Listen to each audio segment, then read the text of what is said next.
Bharuch cricket એસોસિએશનના પ્રમુખ દુષ્યંતભાઈ પટેલના માર્ગદર્શન હેઠળ ભરૂચ ક્રિકેટ એસોસિએશન તથા જીએનએફસીના સંયુક્ત ઉપક્રમે પ્રથમ વખત આયોજિત અંડર-12 ક્રિકેટ ટુર્નામેન્ટનું સફળ આયોજન કરવામાં આવ્યું હતું। આ ટુર્નામેન્ટમાં કુલ 6 ટીમોએ ભાગ લીધો હતો, જેની final match BCA and GNFC academy એ વિરુદ્ધ બીસીએ એન્ડ એઆઈડીએસ એકેડમી એ વચ્ચે રમાઈ હતી, જેમાં રસાકસી ભર્યા મુકાબલામાં બીસીએ એન્ડ એડ્સ એકેડમી એ ટીમે વિજય હાંસલ કર્યો હતો, જે બાદ ઇનામ વિતરણ સમારોહમાં યોજાયો હતો, જેમાં બીસીએ પ્રમુખ દુષ્યંતભાઈ પટેલ, સેક્રેટરી ઇશ્તિયાકભાઈ, વાઇસ પ્રેસિડેન્ટ મનીષભાઈ નાયક, એક્ઝિક્યુટિવ મેમ્બર કુરેશીભાઈ, એક્ઝિક્યુટિવ મેમ્બર કિશોરભાઈ, ટુર્નામેન્ટ ઓર્ગેનાઇઝર તથા BCA executive member Sanket Patel સાથે જીએનએફસી યુનિયન સેક્રેટરી આશીષભાઈ તથા તેમની સમગ્ર team, club secretary Ajaysinh Solanki, outdoor in-charge વિપુલભાઈ અને હર્ષલભાઈ તેમજ ફાઇનાન્સના કોન્ટ્રાક્ટરભાઈ ઉપસ્થિત રહ્યા હતા। આ ટુર્નામેન્ટ દ્વારા નાનકડા ખેલાડીઓને મજબૂત પ્લેટફોર્મ મળ્યું હતું અને ભવિષ્યના ક્રિકેટર્સ ઘડાવવાની દિશામાં મહત્વપૂર્ણ પગલું ભરાયું હતું। પ્લેયર્સને બરાબર છે કે આ ઓપોર્ચ્યુનિટી મળી હોય એને ગ્રેબ કરો। તમે જો 12 વર્ષના છો, હજુ તમારી પાસે 2 વર્ષ છે, તમે અંડર 14માં જવાનું થાય કે 14માં આગળ સ્ટેટ કે ગમે ત્યાં રમવું છે, તો એ માટે શું કરવું પડે? જેટલી મેચીસ તમે રમશો એટલો અનુભવ તમે મેળવશો। આજે જેમ કહ્યું ને કે 7 વિકેટ પડી ગઈ હતી, મનીષભાઈએ કીધું, અને પછી 2 જ પ્લેયર એ ગેમ બનાવી, બરાબર છે, આ બહુ જરૂરી છે। સેમ વે વુમેન્સની અંદર 20 રનમાં કે કેટલા 4 વિકેટ પડી ગઈ છે,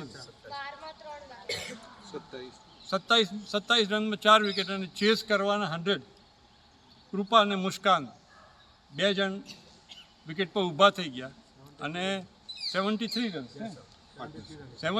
રનની ભાગીદારી।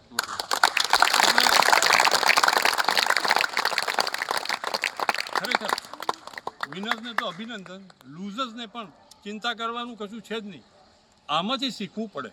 આજ ક્ષણ એવો છે, અને હું તો હજુ બી જે પ્લેયર્સ હોય ને એ વિનિંગ કરતાં જે લૂઝ જે પ્લેયર, જે ટીમ હારી ગઈ છે, એ લોકોએ ઘણું બધું અંદરથી શોધો। ટીમ જ્યારે બેસે ને ત્યારે ખબર પડે કે આપણી ભૂલો ક્યાં ક્યાં છે અને આપણા સારા મુદ્દા કયા છે, તો આ બેસી અને ખબર પડે। અને એટલા માટે કે જેટલી વધારે મેચીસ રમશો એટલું તમને સારો એક્સપોઝર મળશે, એક્સપોઝરની સાથે સાથે તમને મજા પણ આવશે, અને ક્યાં ભૂલ મેં ક્યારે કરી, જો પેલો અમે એક રનઆઉટ બહુ જીએનએફસી વર્ષોથી ક્રિકેટ માટે એક ઇન્ફ્રાસ્ટ્રક્ચર આપ લોકોને યુઝ માટે આપે છે। જીએનએફસી આટલા વર્ષોથી જ્યારે આ ઇન્ફ્રાસ્ટ્રક્ચર તમને આપતું હોય તો સ્વાભાવિક રીતે કંપની પણ એક એવી ઉમ્મીદ રાખે કે આ ક્રિકેટના ગ્રાઉન્ડ ઉપરથી એકાદ ખેલાડી નેશનલ લેવલ ઉપર મેચ રમે અને ઇન્ટરનેશનલ લેવલ પર બી રમે। ક્રિકેટ એકલી એક ગેમ નથી, પણ ગ્રાઉન્ડ ઉપર આવીને કોઈ પણ ગેમ રમવી એ આ ઉંમરે તમારી અંદર એક પોઝિટિવ એનર્જી ડેવલપ થાય।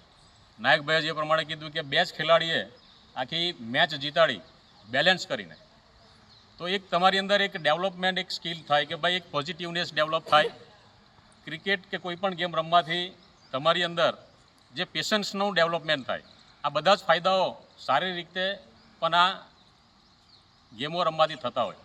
અને જ્યારે આટલું સરસ ક્રિકેટનું ગ્રાઉન્ડ ઉપસ્થિત હોય તો સ્વાભાવિક રીતે કોઈક ને કોઈક ડેવલપમેન્ટ ક્રિકેટમાં કોઈ ખેલાડીમાં થાય અને આગળ વધે, એમાં જીએનએફસી યુનિયનને ઘણો આનંદ થાય।